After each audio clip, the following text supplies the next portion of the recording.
Yeah.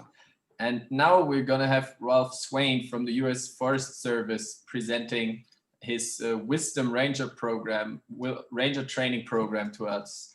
So how he educates them. Ralph's great. You've got the best there in this guy. And have him tell you a little bit about the Colorado fires too, because they're really something at the moment. Anyhow, thanks so much. I'm gonna hang on and of course, be inspired by Ralph. All right, yeah, we're really looking forward to Ralph's presentation. He's going to tell us how he trains the ones that are working the hardest for wilderness, the ranger in wilderness areas. So Ralph, are you there?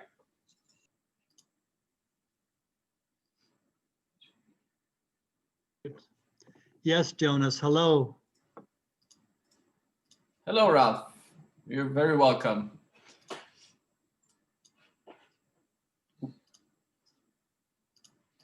Are you ready to start your presentation? I am. Okay, then maybe you can start screen sharing and turn on your video.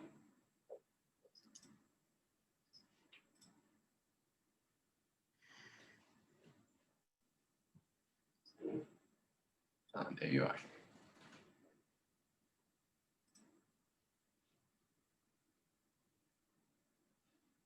Okay. We cannot see your full, yep, now we can see it. Okay, perfect. All right, then we're looking forward to your presentation. Okay. Thank you, Jonas, and thank you, Vance Martin and Max and all of you. What amazing International Wilderness Week this has been. I want to thank all of you for putting this together. Folks, my name is Ralph Swain, and today I would like to present on wisdom, a 6-step process for effective wilderness ranger public contacts. This is a training that we do at our Wilderness Ranger Academy, and I wanted to share it with everyone today. A little bit about my background. I am with the U.S. Forest Service, the Rocky Mountain region of the Forest Service in Golden, Colorado, near where Vance Martin lives in Boulder. And it is my honor to have the Wilderness and Wild and Scenic Rivers program for the Rocky Mountain region. I have given you my email address here if you need to contact me. I oversee 47 wilderness areas and 2 wild and scenic rivers in the 5 states of the Central Rockies of the United States, including Colorado, most of Wyoming, South Dakota, Nebraska, and Kansas. A little disclaimer before we start into wisdom. This presentation is not a law enforcement presentation. I know for many of you, you deal with poaching or some various serious crimes. This is not a law enforcement presentation. We will discuss how to make effective public contacts with wilderness visitors following a systematic 6-step process to foster compliance and support for the wilderness resource. Also, as Vance mentioned and many others, including Max, this is a challenging year, a challenging time throughout the world with the pandemic, with COVID. And we have really noticed it this summer in our Forest Service wilderness area.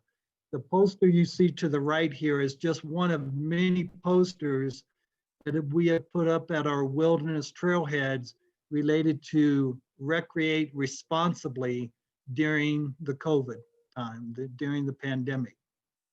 But I have been reading the international and national and even our regional articles about the increased use to wilderness.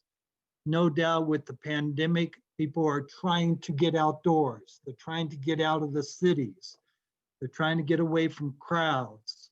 And we have seen just within our wilderness areas, almost a doubling of use in some of our congressionally designated wilderness areas.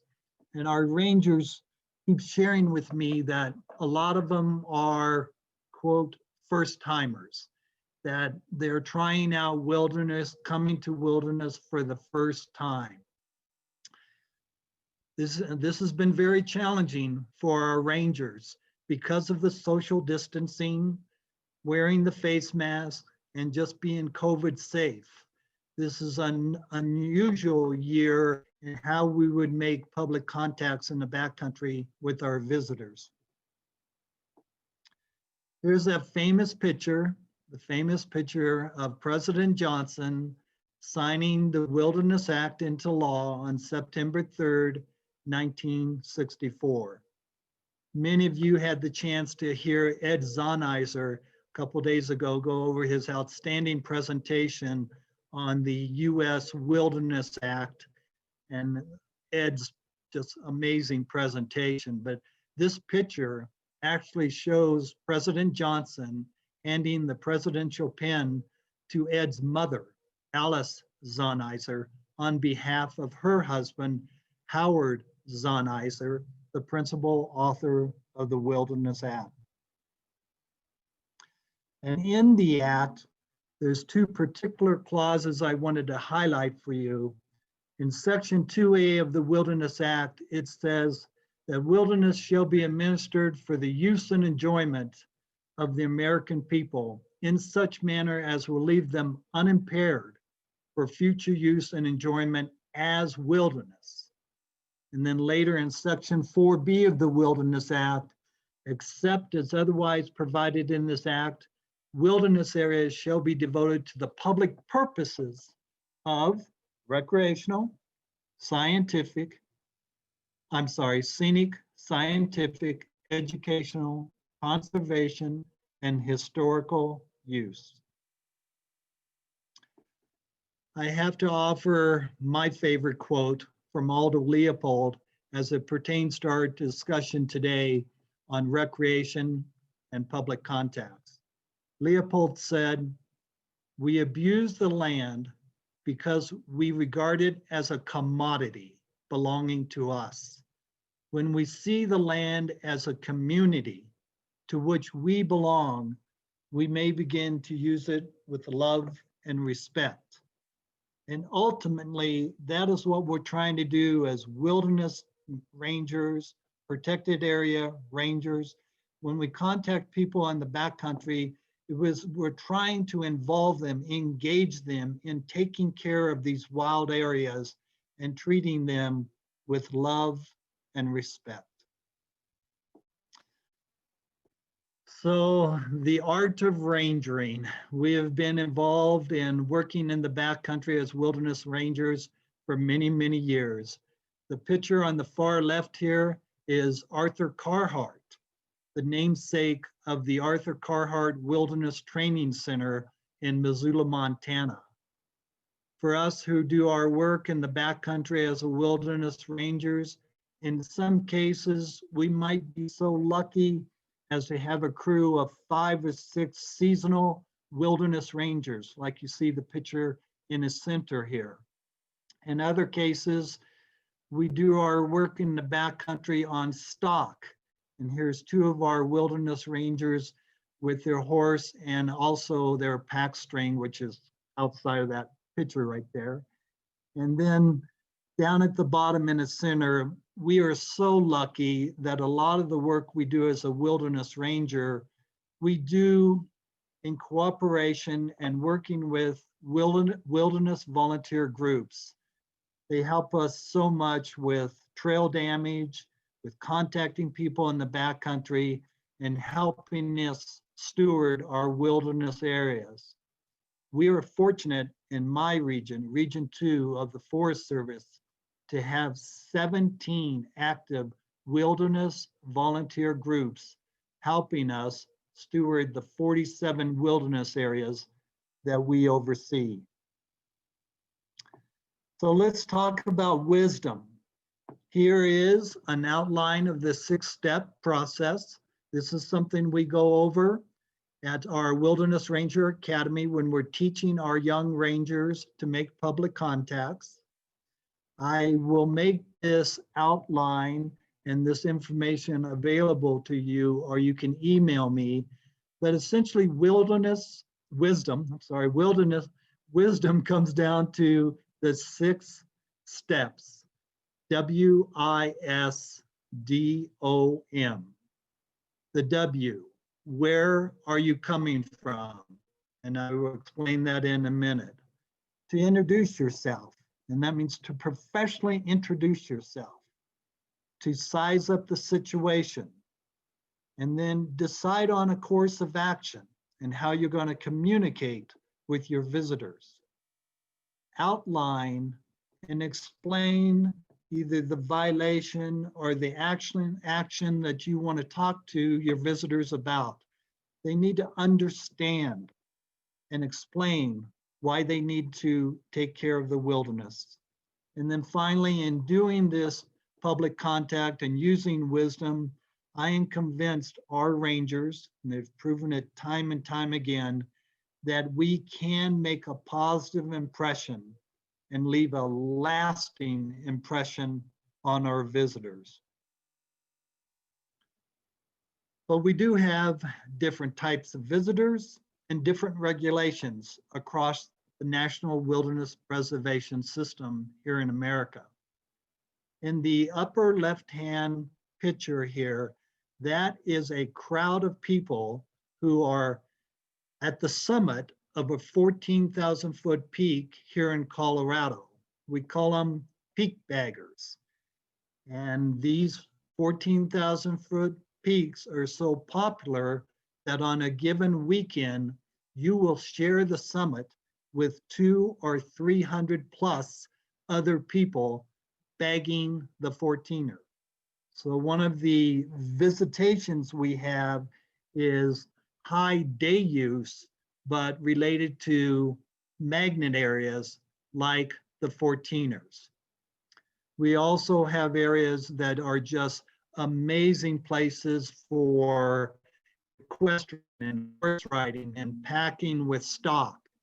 And then in the bottom there, we also have large groups that come to us, either church groups or hiking clubs or organizations that come to the wilderness areas in very large groups. So we do in fact have to set up regulations. In some cases, we limit the overall group size coming into the wilderness. In other areas, people come on just day hikes, day trippers to our wilderness areas, and they bring the family. And that family includes the dogs. And in some of our wilderness areas, we have regulations that dogs must be on leash at all times. A little hint, sometimes it's better to just communicate with the dog instead of the owner. So let's go over wisdom.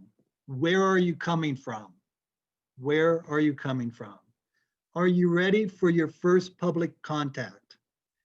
What we mean here is that it's very important that our rangers drop the baggage. Whatever happened last night, yesterday, or earlier in the week in our Forest Service jobs is not important. What's important is that we are prepared and ready to make our professional public contact with our visitors in the backcountry. We need to look professional and act professional. We need to be in uniform, and for us, that means the Forest Service uniform with the shield. Our Forest Service logo, our shield is over the heart, and our name tag is on the other side.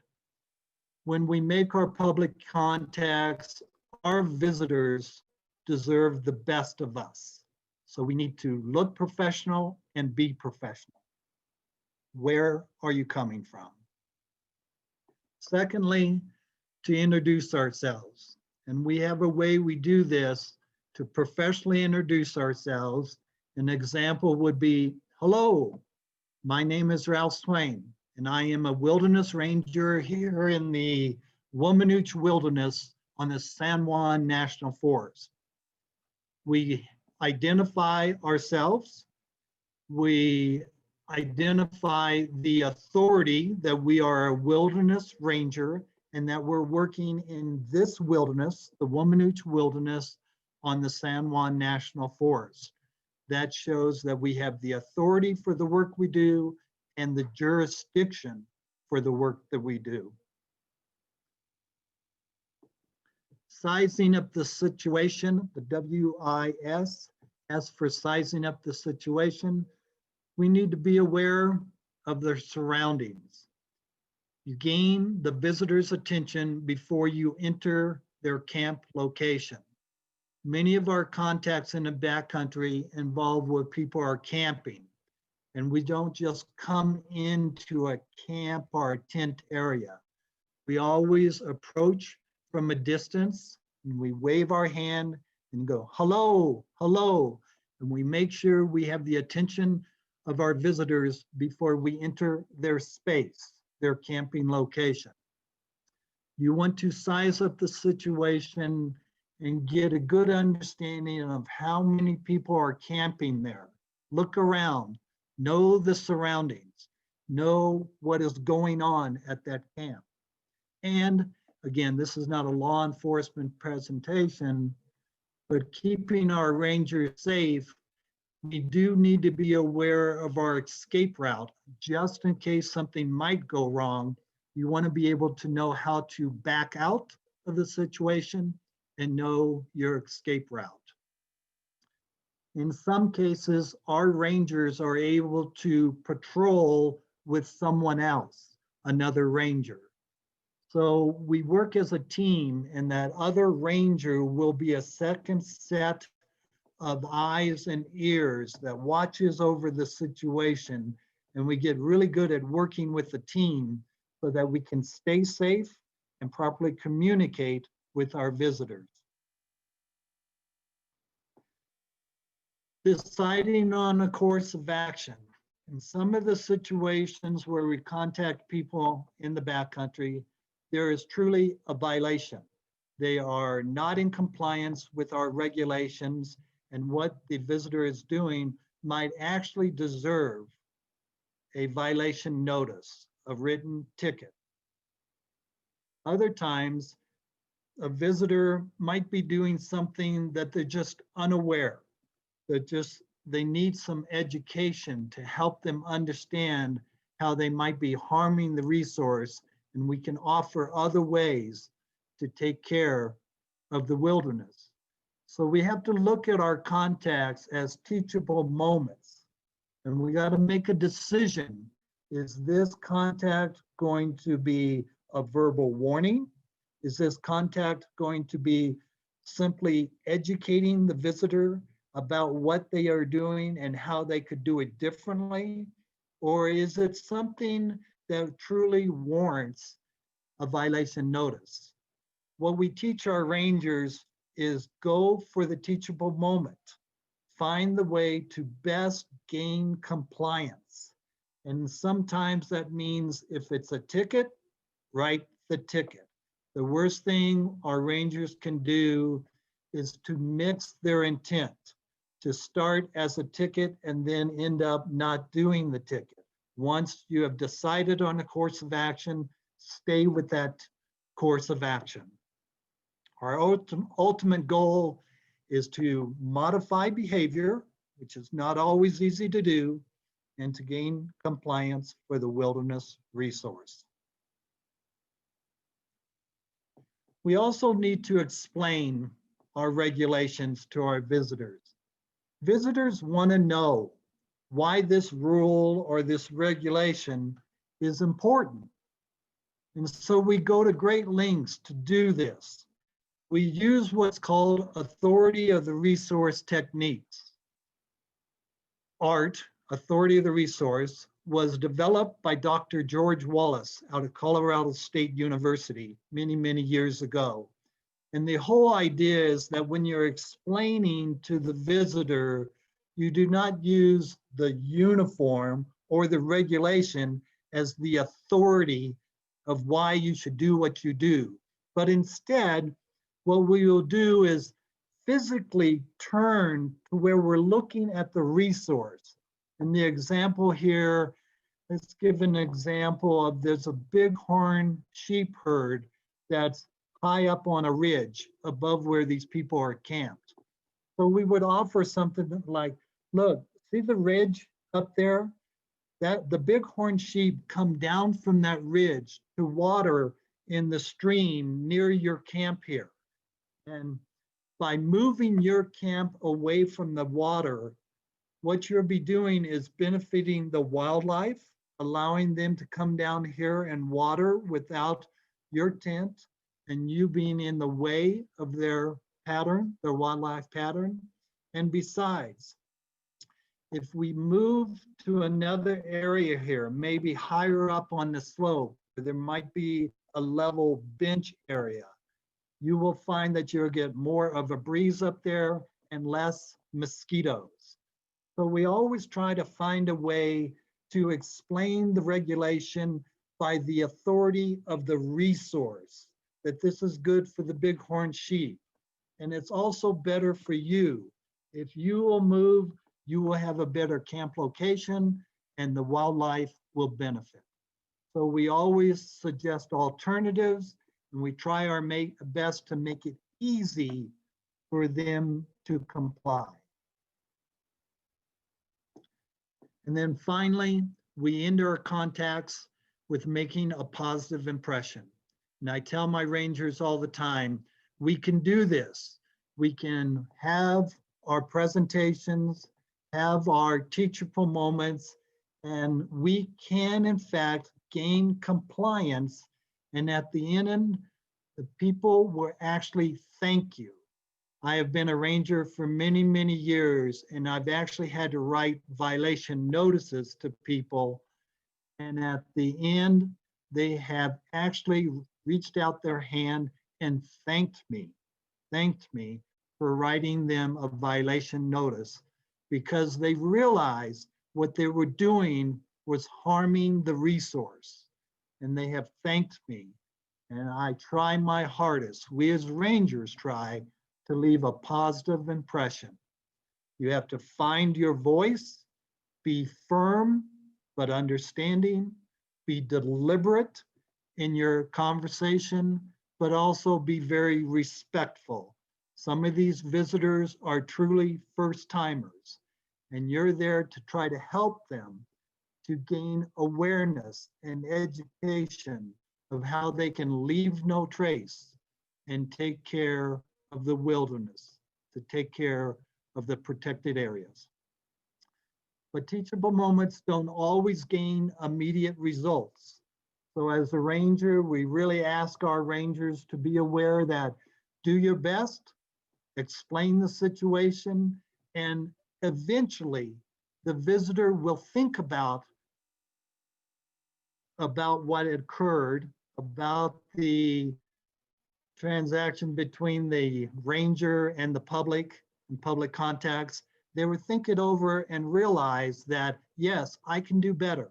I can be a better steward.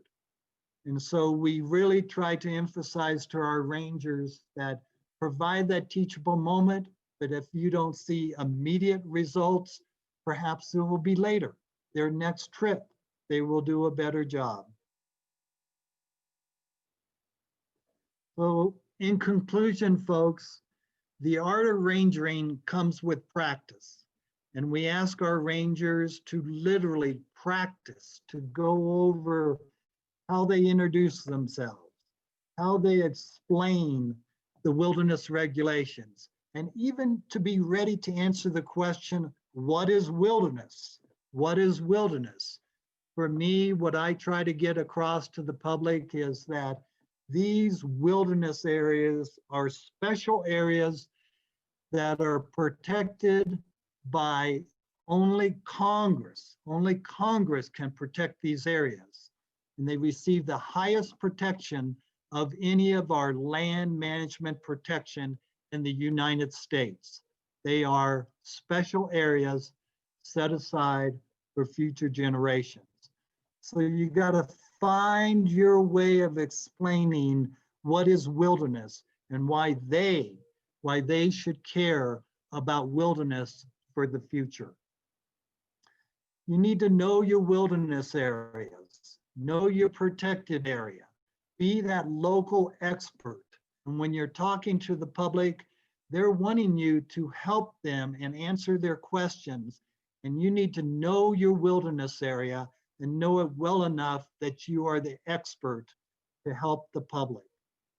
So folks, I'm just offering you a suggestion here of a process where you can use wisdom to be a more effective communicator as a wilderness ranger, as a wilderness steward.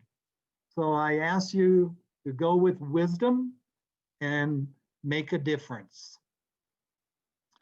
Here are some links that I offer for you, including the Wilderness Carhartt Training Center, the Aldo Leopold Wilderness Research Center, and how you can go to our wilderness.net or Wilderness Connect toolbox to learn more about visitor use management. I have also provided to the European Wilderness Society, to EWS and Max and others, the handouts that I use when I present wisdom at our Wilderness Ranger Academy, including the wisdom one-page outline. We have produced a pocket-sized card that our rangers carry with them to remind them of the 6-step process. And we have handouts on the authority of the resource. So these handouts are available to you. And if you'd like to contact me at my email address, I will follow up with you. With that, I thank you very, very much for having this time to be with you. And I wanted to remind you again to go with wisdom. We have very special jobs, and it is an honor to take care of these special areas. Thank you. If there are any questions for me, Max, I'll help out.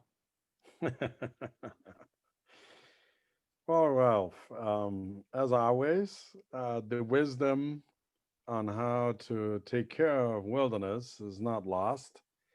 It needs to be fostered, it needs to be looked after. And when you were presenting, you remember Verena, our ex-employee, she has moved on. She actually not only attended a ranger training, but she always was for 3 months a volunteer, a wilderness volunteers. And she wrote some great stories. Her recounts on the experience she had was amazing. So I can only encourage other people to sign up and become a wilderness volunteer. And, you know, the guidance of Ralph and his extended team that he's got out there to look after some of the most amazing parts of the world. Thank you, Max. Just for your information, maybe you can stop screen sharing, because I will also show you something. Leave No Trace is a very US-focused project. And what we have actually done is launched a European version of it. We call it Respect Nature. It is similar, but obviously we do have wild camping in Europe is not really allowed, but we also have introduced basic principles that you're aware of, but there's also some new ones in there. For example, respect livestock protection. Because now in Europe, we have these dogs, we've got sheep, and we've got more wolves than the United States of America, if you believe it or not. We are at 17,000 already, and on the coyote front, we are catching up. We don't have a coyote, but we got the golden jackal, which is similar. It's smaller than the wolf, it's an omnivore, and we already have 150,000 of those. So the wildlife is returning, and we also have bears, more and more. So this whole idea about leave no trace / respect nature is something, and I will share that with you, I'm going to send it to you, is something that we also have to take very serious. How to respect nature around us and teach the people that are not so familiar with the nature and wilderness on how to show respect. And I think wisdom is an excellent tool to do so.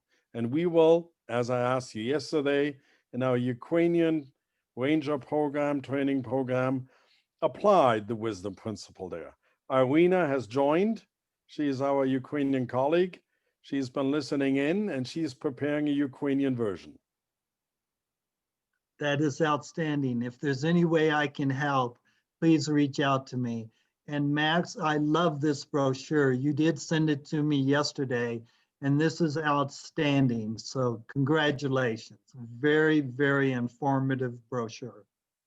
Yeah, we're working on it. We're trying to do our best. We are now publishing signs. So at the park entrances will be gigantic billboards with this. We also are developing little signs that go on the trail to remind them, stay on the trail, do not feed the wildlife in spots, because what you pointed out, the increase in tourism. The picture you see there where the Italian photo is, that is a wilderness in southern Italy, 10,000 hectares. Ours is not as big as the United States, but 10,000 hectares, non-intervention, non-extractive. And their visitors jumped from 19,000 to 50,000 due to COVID. Italians stayed at home and they are grappling and fighting against plastic, garbage, people not staying on the trails, and are trying now to figure out how to handle that large influx of untrained tourists. Let me call them untrained, because typically they don't do it on purpose. They just don't know any better. No, you're absolutely right. The visitors are not back there to do malice or harm to the backcountry in most cases. And we just need to make sure that teachable moment, that chance when a ranger has that ability to really inform and educate a visitor and show them they can do something that is less harmful and better for the resource. So thank you, Max. Great job.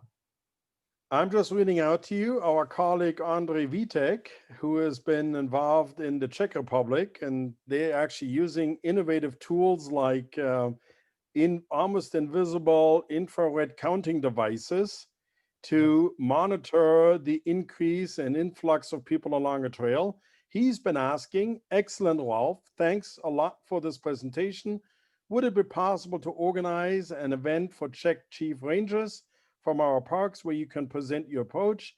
It would be great to have you here in person. Ralph, you're getting the invitation for a European trip, because if we work, we're working together with VTech, we would try to put that together, that you actually do. Maybe we even send our colleague Gary Oy with you, because he's already familiar with travel in Europe to the wilderness areas, to do a round trip to share this whole principles from the United States in a European context.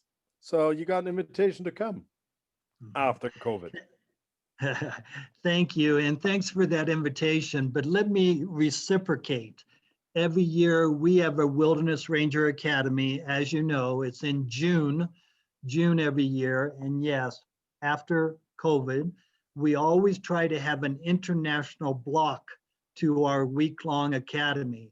So I would like to offer an invite to those who might want to come to Colorado, beautiful Colorado. Sometimes we do our academies in New Mexico. These are week-long events, and we would love to have, we typically have 5 to 6 international guests join us. So I would like to reciprocate and invite you to come and be with us. So Andre, there you go. I was going to go last year, but Verena went. With John Hausendorfer, we're now working on a house swap.